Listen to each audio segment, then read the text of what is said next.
नमस्कार, माझं नाव अमोल कचरे आणि आज आपण 220 उपकेंद्र पाटोदा या ठिकाणी आलो. इथे येण्याचं कारण की या सबस्टेशनला डी सी लिकेज झालेला आहे आणि हे तुम्ही पाहत आहे समोर हे डी सी लिकेज किट आहे. याच्यामधून आपण डी सी लिकेज झाला असेल तर मेजर करू शकतो. अगोदर या इक्विपमेंटची मी माहिती तुम्हाला देतो. हे जे आहे हे फ्यूज आहे. हे फ्यूज लूज असते. सगळ्यात पहिले हे टाईट करून घ्यायचं. त्याशिवाय हे जे डी सी लिकेज किट आहे ही चालू होणार नाही. त्यानंतर हे ऑनचं बटन आहे, ऑफ.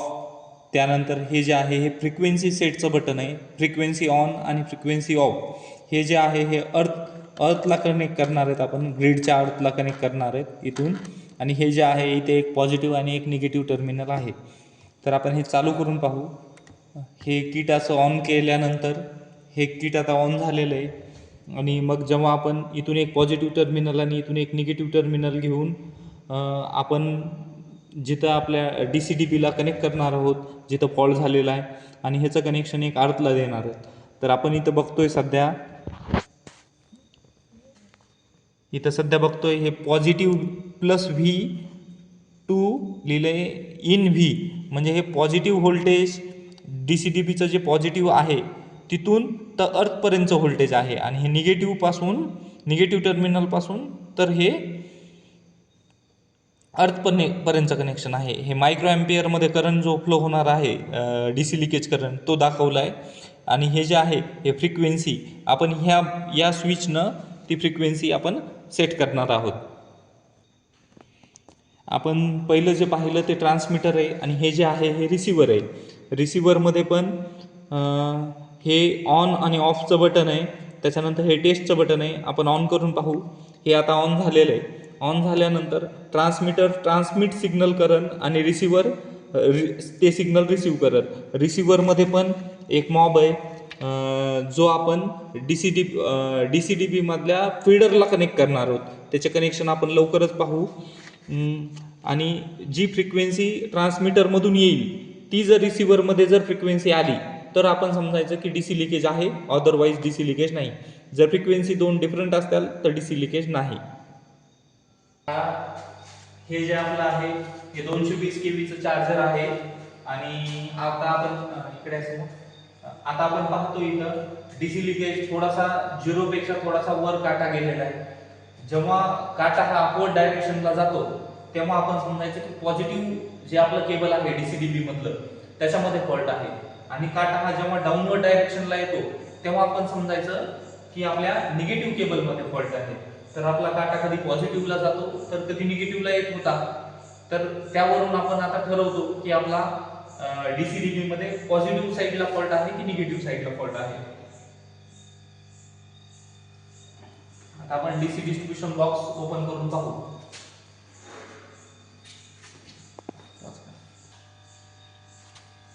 आता आपण डीसीडीबी मध्ये आलो. डीसीडीबी मध्ये दिसतंय इथे पॉझिटिव्ह टर्मिनल आहे, इथे निगेटिव्ह टर्मिनल आहे. आणि हे जे आहे ते 84 सेलचं जे टर्मिनल आलेलं आहे आपल्या फ्लोट कम बूस्ट चार्जर आहे हे, त्यामुळे हे 84 सेलचं इथे आलेलं आहे.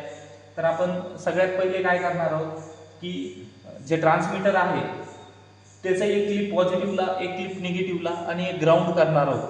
आणि जे आपलं रिसिव्हर आहे ते रिसिव्हर आपण हे इथे फीडर दिसत आहे. Feeder number 1, feeder number 2, feeder number 3, feeder number 4 असे इकडे पण दिसत आहेत फीडर. 5, 6, 7, 8, 9, 10 फीडर आहेत. त्या 10च्या प्रत्येक एका 2-2 टर्मिनलमध्ये आपण लावणार आहोत आणि आपण चेक करणार आहोत की इथे डीसी फॉल्ट झालेला आहे की नाही. तर थोड्याच वेळात आपण आता कनेक्शन डायग्राम बघू त्याचा कसं कनेक्शन करायचं ते.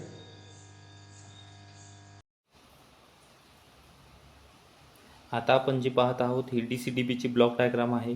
त्याच्यामध्ये बॅटरी आणि चार्जर पण दाखवले. बॅटरी किंवा चार्जर करून एक सप्लाय पॉझिटिव्ह आणि एक सप्लाय निगेटिव्हला आलेला आहे. जो पॉझिटिव्हला सप्लाय आलेला आहे आपण त्याला पॉझिटिव्ह बस म्हणतो डी सी डी बीमधला, आणि निगेटिव्हकडून जो सप्लाय आला त्याला निगेटिव्ह बस असं म्हणतो. आणि त्या दोघाच्या मध्ये आपण एक टर्मिनल अर्थ केलेलं असतं. डी सी डी बीमध्ये पॉझिटिव्ह टू निगेटिव्ह जे बस आहेत त्याच्यामध्ये 220 व्होल्ट डी सी सप्लाय असतो. आपले हे सर्वांनाच माहीत आहे. अर्थ आणि पॉझिटिव्हमध्ये 110 प्लस व्होल्ट सप्लाय असतो. त्याचबरोबर निगेटिव्ह आणि अर्थमध्ये -110 व्होल्ट सप्लाय असतो.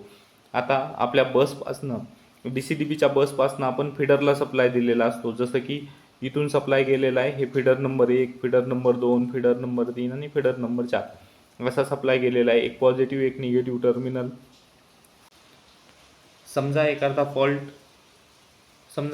फॉल्ट फिडर नंबर 1च्या पॉझिटिव्ह टर्मिनलला झाला, त्यावेळेस पॉझिटिव्ह बस जो आहे ह्याचा व्होल्टेज ड्रॉप होईल आणि निगेटिव्ह बसचं व्होल्टेज, निगेटिव्ह जो बस आहे negative bus to earth to voltage वाढेल. समजा एखादा फॉल्ट हा फिडर 1च्या निगेटिव्ह टर्मिनलला झाला, त्यावेळेस जे निगेटिव्ह टू अर्थचं जे व्होल्टेज आहे हे व्होल्टेज डाऊन होईल. यावरून आपल्याला एक समजू शकते की पॉझिटिव्ह कंडक्टरला फॉल्ट आहे की निगेटिव्ह कंडक्टरला फॉल्ट आहे, हे आपल्याला लक्षात येऊ शकतं.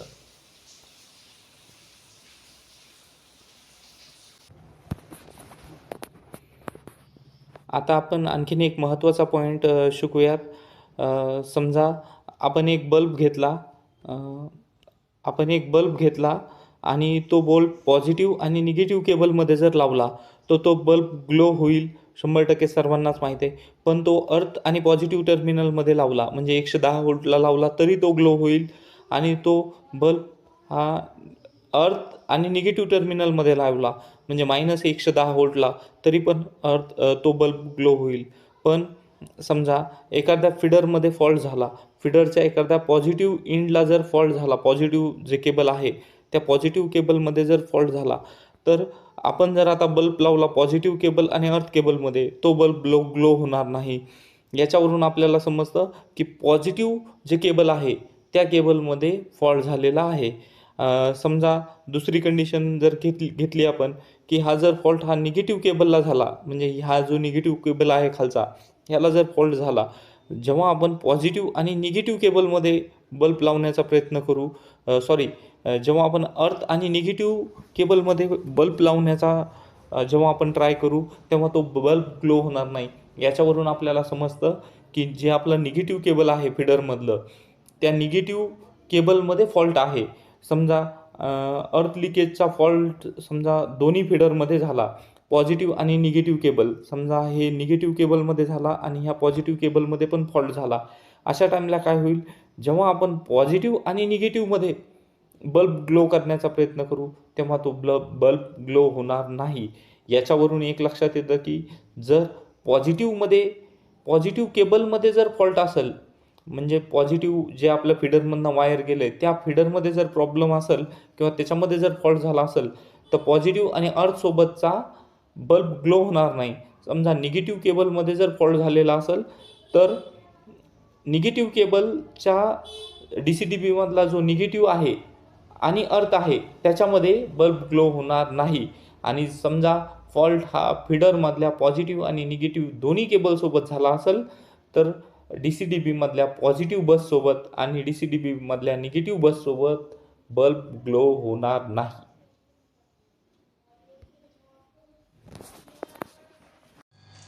आता आपण जे आपले DC लिकेजचे किट आहे याचं कनेक्शन केलेले.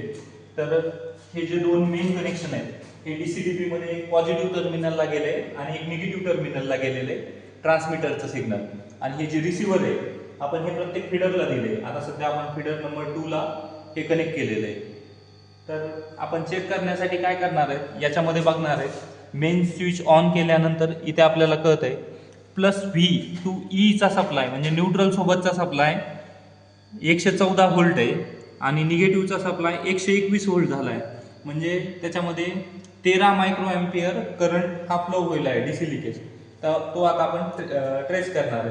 सगळ्यात पहिले आपल्याला कनेक्शन झाल्यानंतर इथं फ्रिक्वेन्सी मीटर जे आहे हे फ्रिक्वेन्सी आपल्याला एक 0.20 किंवा 0.30 सेट करून घ्यायची. आता ह्याच्यात दिसते की 0.24 फ्रिक्वेन्सी आपण सेट केलेली. ह्याचा अर्थ आपण सिस्टममध्ये 0.24 फ्रिक्वेन्सी इन्सर्ट करतो DC सप्लायमध्ये आणि रिसिव्हर मार्फत ती आपण घेणार आहे. जेव्हा फॉल्ट आपल्याला सापडेल तेव्हा रिसिव्हरमध्ये आपल्याला बीप सिग्नल एक भेटेल आणि जेव्हा जो बीप सिग्नल भेटेल तेव्हा आपण समजून घ्यायचं की त्या फिडरमध्ये फॉल्ट आहे. मग ती केबल ट्रेस करायची आणि तो फॉल्ट काढून घ्यायचा. या ठिकाणी आता आपल्याला फॉल्ट सापडलेला आहे आणि कंटिन्युअस बीप सिग्नल भेटतोय. फीडर नंबर 2मध्ये आपल्याला फॉल्ट सापडलेला आहे. तो पहा कंटिन्युअस बीप सिग्नल रिसिव्हरवर येतोय.